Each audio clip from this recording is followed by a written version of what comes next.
Welcome everybody, we have a guest in our studio. Please introduce yourself. Hi, I'm Ashwati and I'm from Pleasanton. I joined Portneuf in January 2014 and I completed in May. So my background is electrical engineering. I took a break from work for a couple of years and later when I decided to get back into the workforce, I decided to change my career and I came to know from my friends about Portneuf and I joined went through a formal training at Portneuf and also I did an unpaid internship at a company called eTherapy and currently I got a job offer, so that is what about. In your mind, what is exactly the role of internship in getting the real job? Is it more about confidence? Is it more about real experience? Is it more about experience which gives confidence? So what is the whole idea of internship? For me, it's the whole thing that what you mentioned. It's about the experience, confidence, and real life experience in the company. So it played a huge role for me to get. When I applied for a full-time job, they asked me about the experience in internship. So for me, I think it played a huge role. The internship played a huge role in getting a good job, good full-time job. When you decided to go to software quality assurance field, to join the school, did you see people or did you hear people telling you it's not going to work, there are no jobs, all the jobs are going to be outsourced, robots will replace humans in testing computers, software? Did you encounter any negative comments or ideas? No, not at all. Nobody told you that? No. Even my husband, who is the first person who encouraged me to go through QA. And every company needs a QA person to test their quality product. So I think there is no way in future this QA is gonna increase, not gonna decrease.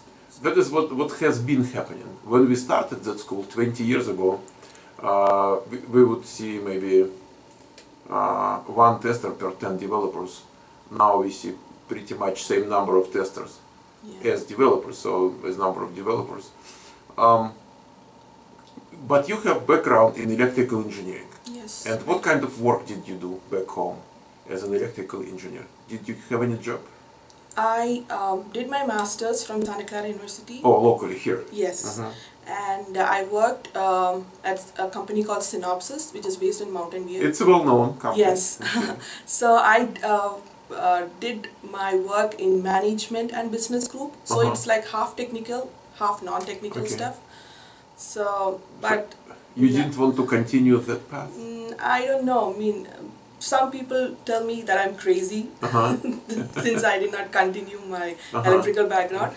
But I didn't feel that I fit to that field. Is it primarily man-dominated area or? Yes, even my manager told me that she hasn't seen so many electrical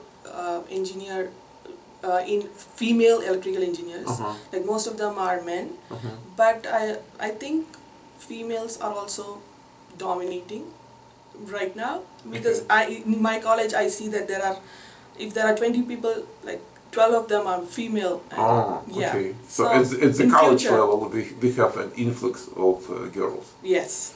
Yeah, so my background is in telecommunications, and I worked as a logic design engineer when I started my career many years ago. In terms of connections, friendships, social part of life, coming to the school, does it create more friendships? Does it create more networking, or not that much? What's your impression? Of course. I mean, I've got a lot of friends after joining Portneuf. We still keep friendship. We still keep in touch through WhatsApp, Facebook. We meet like once a month. So yeah, okay. So you have recently we met at a restaurant. So wild parties. yeah, so I think that is also one good thing about Portnow. We get a lot of new friends. We can create, keep the friendship. If I ask you for an advice, let's say new people are looking at the school, they are considering taking classes, changing their careers. What would be the critical mass of being successful? What should they project? What should they expect in terms of what the school might give them, what they have to contribute to the success? Because some people come confident that someone will do it for them and they don't have to do anything anymore. And just what are the critical points? So based on my experience, Yes. I think you have to be hardworking. So every day, come home and read the materials, be up to date. Mm-hmm. If you miss, in my experience, if I miss one day, if I didn't go through the last lecture that Mm-hmm. I studied the day before yesterday, Mm-hmm. I lost touch. Like, Mm-hmm. so you have to be hardworking, and whatever the instructor tells you to do it. Be like, do all the projects, and I was a hardworking person, Mm-hmm.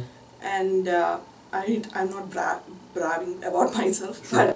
but that's what helped me go through Mm-hmm. and complete the course, and helped me getting internship and full-time job. So May I ask you, because in my opinion, what we teach is not really complicated. We yes, teach simple it's not, things. yes. But on the other hand, there are so many things we teach, and it becomes kind of overwhelming. Not because it's complicated, but because it's lots of things. Yes. And so, did you feel same way, or like you are overwhelmed, or you have too many things to be done and you have not enough time to do it, or? Sometimes I do, because I have kids at home. I have to deal with them, housework, and also the homeworks. So sometimes I do, but if you can go through those obstacles, Mm-hmm. I think that is worth. It is worth. Mm-hmm. How should I say? It is worth.